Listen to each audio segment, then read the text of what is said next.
Well, I was really scared to be called Jesse Malin, even though it's my name. But Right. it was like, it was being in a band. And even though I wrote most of the songs in a lot of my bands, and some of them, were completely my thing, there was some kind of safety in being in numbers, being in a gang and hiding behind, 3 or 4 other people. And Degeneration was a real group. Like, it was 5 friends that grew up together that, liked the same music generally for the most part, had all these inside jokes, like real brotherhoods from Queens. And that was like 8 years on, right? Like 8 years on, but we knew each other way longer than that. Danny, the guitarist, had been in Heart Attack with me, my hardcore band, for a bit. And you started that when you were 12? Yeah, and did that from when I was crazy. 12 to 16. Because they had, New York was different. You didn't have to ID anybody. It was anything goes, the late 70s, early 80s. And we auditioned at CBGB's. I called the CBGB's had an audition showcase on Monday nights. And I called from the school payphone and booked an audition. And the only requirement was, they said, was you had to play original music. Right. But the other requirement was you had to bring like 30 people that drank. And you didn't. We didn't know anybody. So we failed. I know. I heard the story. But we got the Max's gig out of it. So What, Max? Max's Kansas City. Oh, really? Some guy You was played there. Max's Kansas City? Yeah. When did that close? I think it closed in 81. Wow. So That's crazy. The last year was a lot of hardcore stuff. Yeah. But to answer your question, so, I guess being bands, there was a certain thing, but like a safety, a fun, a gang thing. But then, like with Degeneration, we wrote songs that we didn't think were just like mindless, penis and tits bullshit, like Cars and, all that stuff. And it was egotistical maybe, but we were trying to, have something to say, and it was kind of social commentary or this and that. And it didn't matter what we sang about. People would just write about our hair or our shoes. What do you mean egotistical? I'm just saying we weren't, like, it wasn't all about, like, look at me, baby, and I got such a big one, and check out my car, and I can't ride 55, and, all that kind of cock rock. It wasn't that. There might have been some of that in there, but not, we were really more into telling stories and lyrics that maybe somebody would listen to. Yeah, but it didn't seem to be the case. You're super into that still. I was always into that, I guess, as being a little kid, but it just seemed to me that, like, wherever we went, it was just more about the image. And then as we started to get more into the mid-'90s when punk rock was coming back again with groups like Rancid and Offspring and Green Day, and even the crowds we had, they were more into, being in a mosh circle. Right. And we could have been singing anything. So it was a little frustrating. We'd make these records and put a lot into it.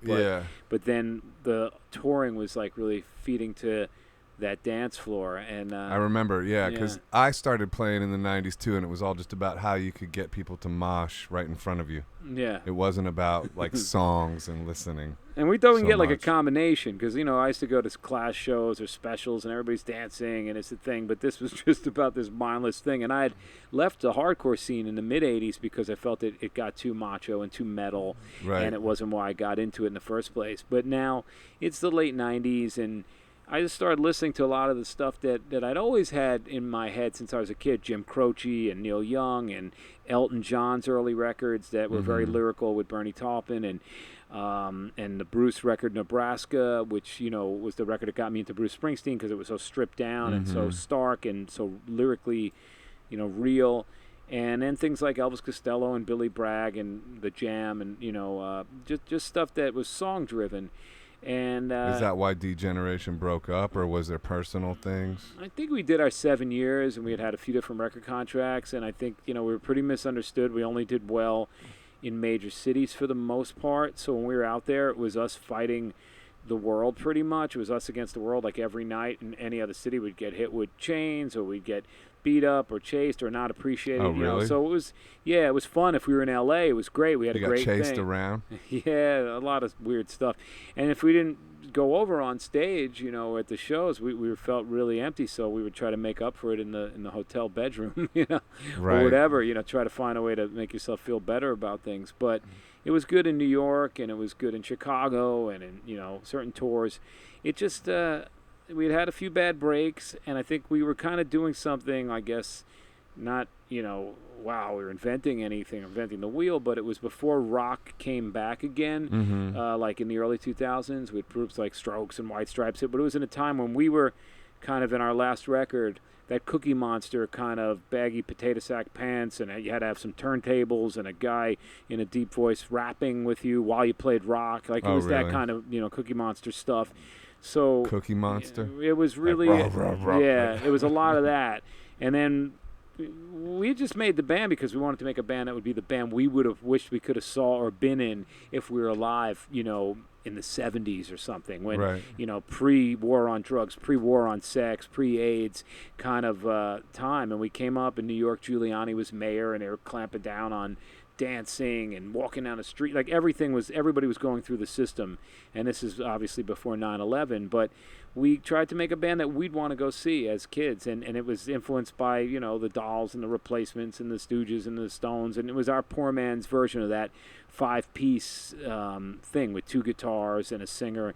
And I always wrote songs on the guitar, and as a kid, I'd listen to Chuck Berry for his lyrics and songs, and Jim Croce and all that, but when I got into that band, it was I just didn't know you were about a being Croce fan. physical. Yeah, I guess I said it twice. Yeah. But I got it to Kiss too. I don't know if that the lyrics there might not really fit into that box, but some of them are good. it was just time to do something different, and I wanted to strip it back down. So I started playing acoustically and playing here every Wednesday night. And at one point, it was going to be called a band, and then somebody said to me, "You're scared to be Jesse Malin." They said, "You pay for the rehearsals, you write the songs, why don't you just be yourself?" And then I was like, I pictured I'd have to sit down and wear hush puppies and have a mustache and learn to finger pick, and it would be like James Taylor, who's great, but like it's very adult. And then I watched some of my other friends like Ryan go and do it, and Pete Yorn was doing it, and there was people like getting a lot of respect. But even at that time, at the same time, there was all those bands like the Strokes, the Thrills, the Kills, the Yay. Everybody was the Thes. So I'd walk through the airport, the Killers, and people would say, I'd see you with a guitar, and what band are you in? And I'd be like, Jesse Malin, and I know. And then they'd be like, like I hate that too. And I'd be like, well, then I'd tell people I'm in the Jesse Malins, or I'm like, Jesse Malin, like like Leonard Skinner, like Jethro Tull. What's your band? I'm Joseph Arthur. Yeah, it's a weird band. one. I have people to play with me, actually, other musicians. But that first solo album was pretty real successful. It was like in the UK, especially. I remember Uncut made it Album of the Month, which was a huge deal. It was really nice because, like I was saying, not being understood, or people not really listening to the lyrics, or people would write about my old band, with Degeneration, and it wasn't what we were trying to achieve, what we thought we were, and then we'd hear sound like we were some tribute to the Sunset Strip or something. And then with the solo stuff, which we weren't, but at least we didn't think we were. I don't think so. The solo stuff, it was like, wow, what I was writing and feeling, and then the reviews and stuff was positive, and they actually listened to the songs. Yeah. Those were great songs. I mean, I remember being blown away when I came and saw it at the living room. I was like, man, this guy's great. And I was kind of, pretty strict, like critically. Like then I was judgy.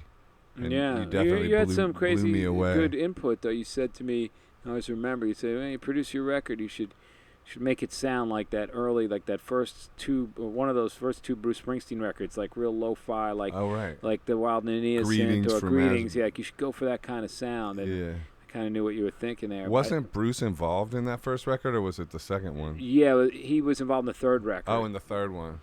But with the first record, it's a funny thing. They always say with people, you have your whole life to write your first record, and then that's why people's second records are kind of, they have to write it on the road within a few months, and it's that sophomore slump. And not every band, like Zeppelin 2, is probably just as good as Zeppelin 1. There's exceptions, but as a kid, we noticed this shit because I loved the Cars' first album so much. And then the second record's good, but it wasn't the same, and Van Halen, which I did like that first album, I have to tell you that. Well, the of course, second record, running with the devil. Starts out your life right there. But, the second record we noticed, and, I didn't know what the point was or why this was, that there was a lot of these, second album slumps.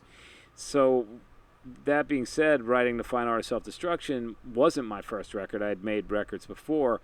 But I had always been writing for other people with the consciousness of, like, there's 4 other guys in this band, and if I'm going to write lyrics, like, they got to stand up there and it's got to represent the band.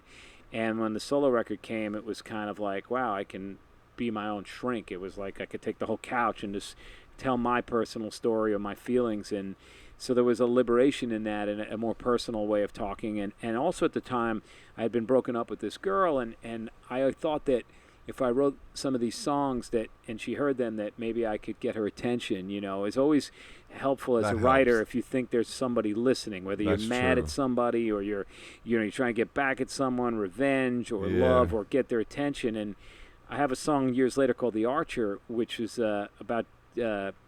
Well, it was about J.D. Salinger, and how he would write these letters to these girls in his later years, and they were like these little arrows. That's how he tried to like connect and hook up with women, and get a letter from J.D. Salinger, some Right. actress on a TV show. And so sometimes I thought of that, and I wrote this on The Archer. Why about the him. Archer? Because someone like sending out like these little I see. arrows, like Cupid Yeah, or okay. something, and them being these notes. And for me, having that, wanting to make this statement and maybe get over this breakup, this relationship, or get it back, or try to win this person back.